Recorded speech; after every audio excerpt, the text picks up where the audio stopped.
Did you have to bring your dog along, too? Oh, but Jacob loves to ride in the cart. Don't you, Jacob? Don't you think I know why you wanted to come out here? There's Ede's pasture, and there's Ede's horse. Yes, there's Pie. My, what have horses ever done to you? Nothing. There's got to be a reason. All right. I took a spill once. You'd hate him, too, if you had any sense. What's a horse? An animal that earns his keep by breaking his neck? I'm a horse, and I'll be one till I use my head again. My, would you mind? Oh, all right. Go on, look at him if you want to. Oh, I do want to. He's so beautiful. Jacob, come back here, Jacob. My, he's going in the pasture. He's chasing after Pie. Jacob! What kind of a horse is that? Letting a dog scare him. He's running away again. Pie! Look at him go! Stone wall will stop him. He's running right for it. Pie! Pie, away from that wall!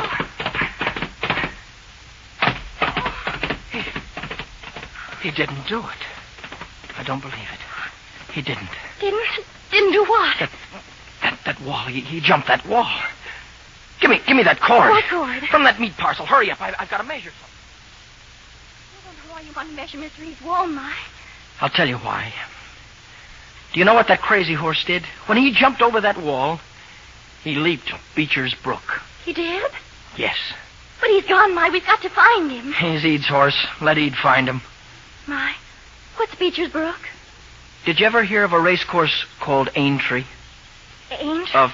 Forget it. It never happened at all. Forget I ever mentioned it.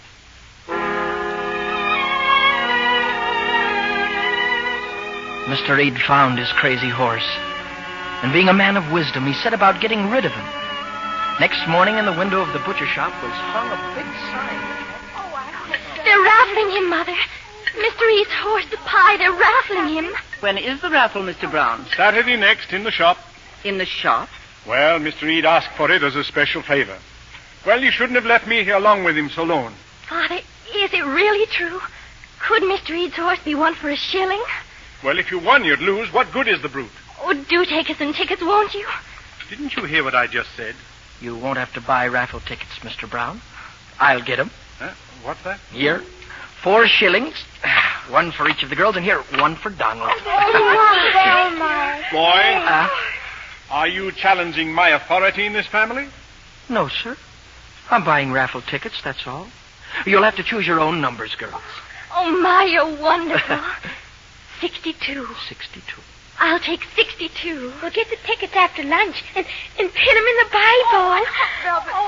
Boy, it's one thing to outthink a man, but quite another to outsmart him. And who will say which is which, Mr. Brown? Eat your lunch, girls. Eat.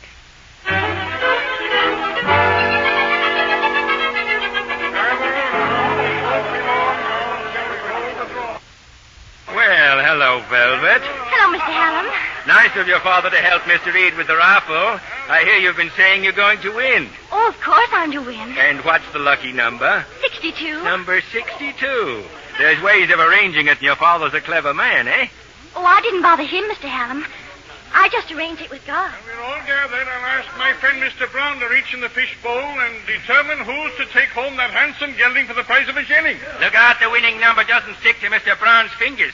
What's that you imply, Mr. Hallam? I imply there's some here that feels the horse is already won. Oh, There's your daughter, Velvet, been telling the village the horse is as good as hers. Come here, Hallam. I said come here.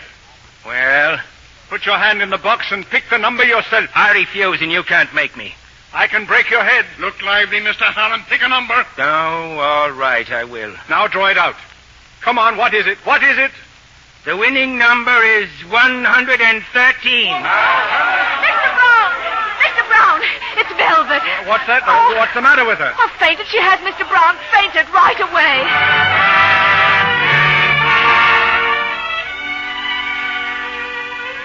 I'm sorry I fainted, Mother. It's all right, dear. Just lie still a while. Sometimes it frightens me, What, dear? the things I see. I see things as big as life, and I think they're real.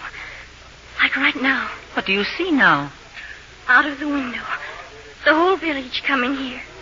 And they're bringing me the pie. I suppose it's because I wanted him so much. Don't fret, girl. If you see things that way, you'll... Velvet, look. It is the whole village. You've won him, girl. The horse is yours. The pie? He's mine, but... Mr. Hallam drew a number that hadn't been sold. So we had to start all over again, and out came 62. Father. Oh, the old fool was fit to die. I don't know why I'm so pleased. Saddled with a crazy horse I don't need, and if there isn't enough trouble in the world, you people arranged to draw it out of a fishbowl.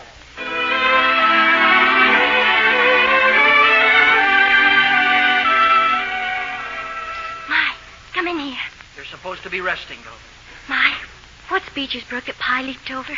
Beecher's Brook is the 6th jump of the Grand National Dametree, the greatest horse race in the world. Now, don't go floating around. Just lie down there. Your ma'll blame me. My, would you do something for me? What? Just walk Pie up and down, under the window. And have you fainting again? No. Cross my heart, my. I'll just shut my eyes and listen.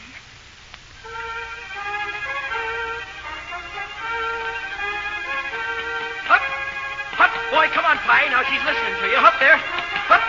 Look alive. That's it, Pie. Faster. Oh, you're a sweet one, Pie. Now then, here's a jump.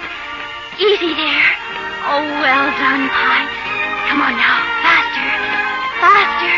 Faster, boy.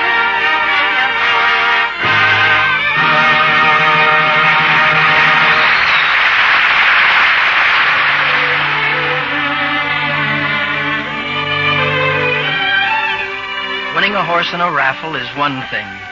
Keeping that horse is another. It was Mr. Brown who was all for making the Pie earn his oats, but the Pie was not born for work. Smashed the cart and scared half the village out of a year's growth before I had him back in his stall again. I'm frightened, my. Father said he'd sell the pie for cat's meat. If anybody sells the pie, I might as well die. No. I don't think he meant it. Oh, he couldn't. The pie's too wonderful and noble and great. Greatly crazy. My, that stone fence you said was tall as Beecher's Brook. Eh? 3 times this morning this pie sailed over it. Oh, I ought to be whipped for even mentioning Beecher's Brook. You'll talk and dream of it until I get sacked. My, could the pie win the Grand National? Oh, who do you think you are? I'm the owner of the pie. And does that give you leave to think you could take the richest, grandest prize a horse ever won? Why, that's for kings, and you're just a wisp of a butcher's daughter who should be playing with a dolly.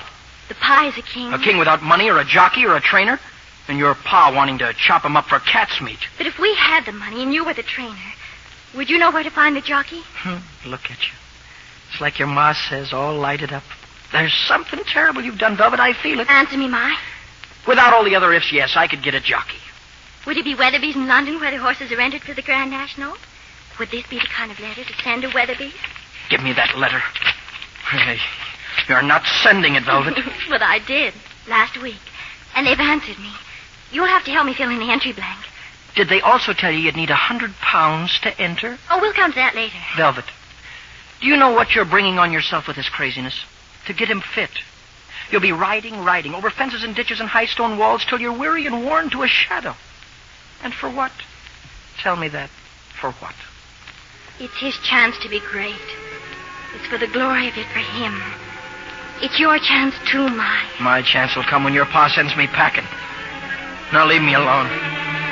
Leave me alone.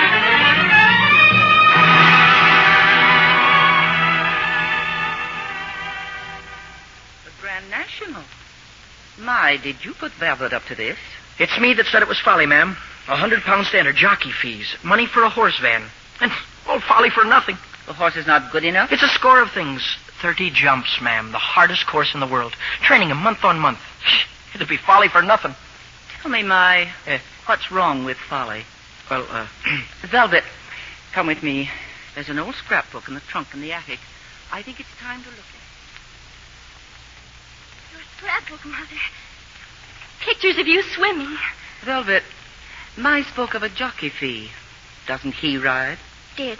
Had a spill once, though. I nearly drowned once, but I went back to swimming the very next day. Velvet, this picture here, this man was Mai's father. Mai's father? Yes, my trainer. There was greatness in him. In you, too. Often I just sit and wonder about you. You don't think like the rest of us, Mother. You think here, way in the back of your head. And I've watched you do the same. We're alike, Velvet. I, too, believe that everyone should have a chance at breathtaking piece of folly once in his life. I was 20 when they said I couldn't swim the Channel. You're 12. You think a horse of yours can win the Grand National. Your dream has come early. Yes, Mother. Here's something else in the trunk.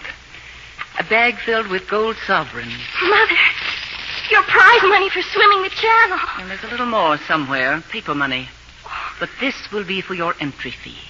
Gold sovereigns for luck. Oh, Mother, Mother. We'll win for you, Mother. We will. Win or lose, it's how you take it that counts.